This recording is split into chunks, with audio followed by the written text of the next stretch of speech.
Behind the scene mga kalakwatsero, habang kayo'y naglalakwatsa, yung mga dahon na nasa mga daan, bulutin at ganitong gawin.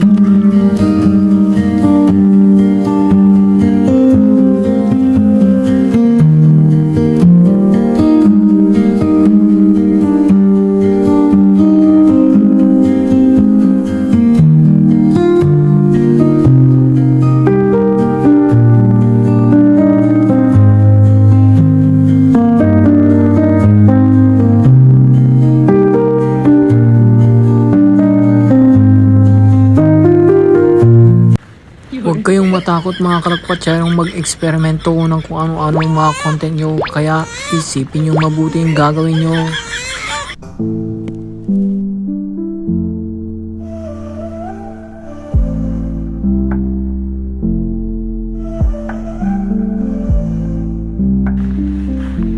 Meron, di umano isang kalong naglalaro ng dahon.